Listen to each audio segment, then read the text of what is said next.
6월 21일 화요일 뉴스동아의 온라인 큐티를 시작했습니다. 오늘 큐티 본문은 베드로전서 4장 1절부터 11절까지고요. 오늘 제가 읽은 말씀은 4절, 5절 두 절의 말씀입니다.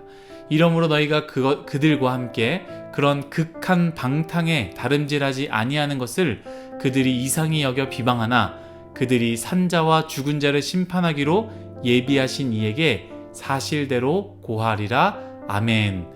오늘 여러분들과 함께 심판하실 이를 두려워하라, 심판하실 이를 두려워하라 라는 제목으로 큐티를 나누도록 하겠습니다. 샬롬. 오늘도 말씀으로 시작하신 여러분 주님의 이름으로 축복합니다.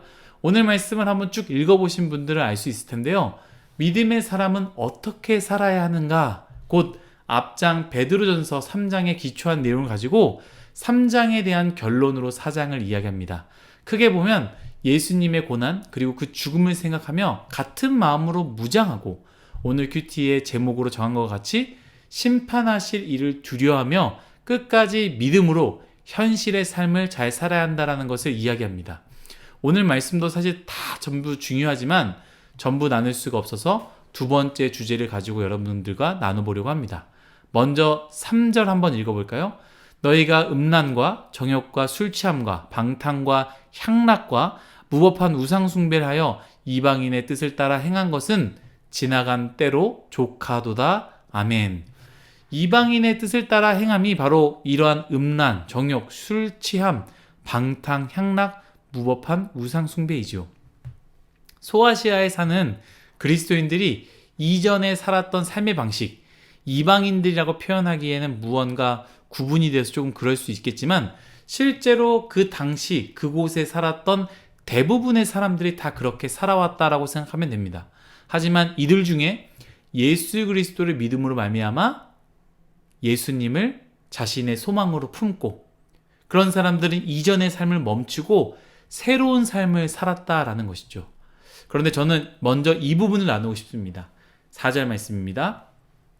이러므로 너희가 그들과 함께 그런 극한 방탕에 다름질하지 아니하는 것을 그들이 이상히 여겨 비방하나. 아멘. 예수 그리스도를 믿음으로 우리가 더 이상 그들과 함께 극한 방탕에 다름질하지 않는다라는 것을 생각해 봐야 합니다. 여러분, 우리가 믿는다라는 것은요, 이전의 삶과 달라지는 것이 있어야 한다라고 생각합니다. 여기서 이야기하는 것과 같이 그 극한 방탕을 함께 달렸던 사람들이 이상히 여겨야 한다라는 것이죠. 만약 우리가 여전히 믿기 전의 삶과 같아서 내 주변의 사람들이, 여러분들이 불편하지 않는다면 우리는 정말 새로운 삶을 살고 있는가 생각해 보아야 합니다. 어제 큐티 나눴죠? 믿음의 삶을 사는 순간 하나님이 감동이 되고 사람들이 감동이 된다라는 것이죠. 여러분들이 때문에, 여러분들이 깨끗하게 사니, 여러분들이 성실하게 사니, 여러분들이 선을 하고 의롭게 사니, 그렇게 살지 않았던 주변 사람들이 여러분들이 불편하게 되어진다라는 것이죠. 알아차리게 되고요, 이상하게 여기게 됩니다. 여러분들의 믿음의 증거는 삶의 무엇으로 나타낼 수 있습니까? 우리는 믿는다라고 말하지 않습니까? 도대체 우리의 믿음의 증거는 삶의 무엇으로 나타낼 수 있냐라는 것이죠. 저는 사실 믿음을 갖고요, 진지하게 신앙생활할 때 첫 번째로 제가 한 게 있습니다. 무엇이냐? 주변 사람들을 정리했습니다.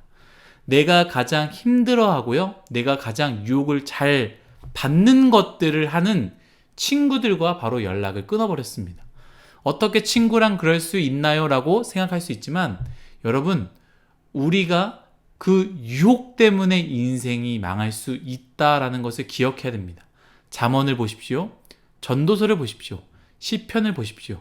여러분들이 사랑하는 친구이지만 그 사랑하는 친구 때문에 여러분들이 낭떠러지로 간다면 친구마저도 끊어야 하고요, 그들을 멀리해야 합니다. 두 번째는요, 저는 환경을 만들었습니다. 새로운 삶을 살 수 있는 환경을 이리저리 만들었습니다. 믿음의 친구를 사귀고요, 봉사의 모임을 갖고 예배의 자리를 찾아다녔습니다. 은혜로 채우고 은혜가 넘치게 되니 내 마음이 새로워지게 된다라는 것이죠. 여러분들의 삶의 변화, 실질적인 삶의 변화가 일어나길 예수님의 이름으로 축복합니다. 여러분들을 자꾸 무너뜨리려고 유혹하는 모임을 잘라버리십시오. 자꾸 술자리에 부르는 친구가 있다면, 내가 예수님을 믿고 내가 예수님을 믿기 때문에 먹지 않는 것을 뻔히 아는데도 끊임없이 나를 불러서 자꾸 한 잔만 마시라고 하는 친구가 있다면요, 여러분 잘 생각해 보십시오. 그 친구들은요, 여러분들의 진짜 친구가 아닙니다. 여러분들을 영적으로 무너뜨리게 하는 사람들이다라는 것이죠. 삶을 정리하시고 새로운 삶을 사시기를 예수님의 이름으로 축복합니다. 다시 말씀으로 4절, 5절 제가 한번 읽도록 하겠습니다. 이러므로 너희가 그들과 함께 그런 극한 방탕에 다름질하지 아니하는 것을 그들이 이상히 여겨 비방하나 그들이 산자와 죽은 자를 심판하기로 예비하신 이에게 사실대로 고하리라. 아멘. 여기서 그들이 우리를 비방하지만 하면서 5절 뭐라고 이야기합니까? 산자와 죽은 자를 심판하시기로 예비하신 이에게 사실대로 고하리라 라고 말하고 있습니다. 이 문장 좀 이상하지 않습니까? 예비하신 이에게 사실대로 고하리라. 저는 좀 이해가 안 됐습니다. 우리가 읽었을 때는 우리를 유혹하는 자들이 오히려 우리를 고발하는 것처럼 읽혀질 수 있는데요, 그런 부분이 아니라요, 제가 한번 이 이야기를 해보겠습니다. 이 부분은 어떻게 얘기하느냐, 먼저 예비하신 이가 누구입니까? 예수 그리스도이죠. 예수님 앞에 서게 된다라는 것을 의미하고요, 그분에게 사실대로 고한다는 의미는 고발에 고한다가 아니라 그들이 주님 앞에서 거짓 없이 자신이 행한 악한 모든 일들을 고백하게 된다라는 의미입니다. 그 말은 무엇입니까? 주님 앞에서는 내가 세상에 더럽게, 추하게, 악하게 누려왔던 모든 것들을 하나도 빠짐없이 심판자 앞에서 말하게 된다라는 것입니다. 영화나 드라마에 재판 부분이 나오면 범죄자들이 어떻게 합니까? 자신의 잘못을 요리조리 피해가고 자신에게 불리한 말들은 절대로 하지 않지 않습니까? 변호사들도 그런 말을 하지 말라고 꼭 말하기 전에 자신에게 먼저 말해서 그 말을 해도 될지 안 될지 물어보라고 하지 않습니까? 죄는요, 죄를 고백할수록 그것에 더한 심판을 받게 됩니다. 이 말씀도 마찬가지입니다. 새롭게 살려고 하는 우리, 이전에는 함께 했지만 더 이상 함께하고 싶지 않다고, 더 이상 함께하지 않겠다고, 더 이상 방탕한 다름질을 하지 않겠다고 했을 때 우리를 비방하는 자들이 있지만 결국 그들은 주님 앞에 설 것이고, 주님 앞에 섰을 때에 그 어떤 거짓말도 숨김없이 모든 것을 다 토해내게 된다라는 것이죠. 사랑하는 뉴송아의 여러분, 새로운 삶을 삽시다. 말만 새로운 삶이 아니라 내 삶에서 새로운 삶이라는 증거가 있도록 살아냅시다. 관계를 정리하시고 시간의 우선순위를 정하시고 물질의 소유가 누구인지 다시 한번 확인하며 실제로 변화하는 삶, 실제로 누구와 만나고, 실제로 나의 시간을 무엇을 위해 사용하고, 실제로 내 돈을 어디다 사용하는지 실제에 변화하는 삶, 이전과 다른 삶을 살기를 축복합니다.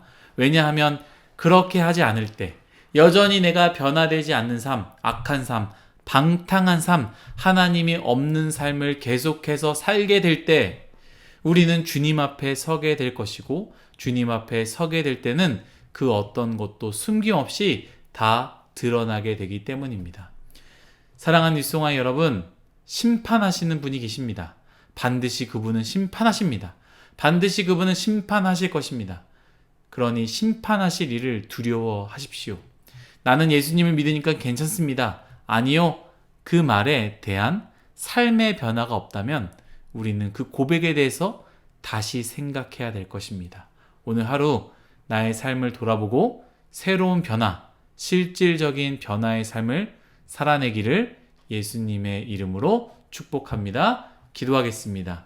하나님, 감사합니다. 우리가 예수님을 믿는다라고 고백하지만 실제로 내 삶은 변화의 증거가 없을 때가 많이 있습니다. 주님, 이제부터라도 새로운 삶을 살게 하여 주시고 시간부터, 인간관계부터, 물질부터 내가 사용하는 모든 것들이 변화의 증거로 나타낼 수 있는 그러한 삶을 살 수 있도록 은혜 내려 주옵소서. 그리하여 심판하실 이를 두려워하는 인생, 하나님 앞에서 아름다운 인생, 그리하여 하나님이 우리를 선택하여 용서받을 수 있는 그런 귀한 인생 될 수 있도록 은혜 내려 주옵소서. 감사하며 예수님의 이름으로 기도드렸습니다. 아멘.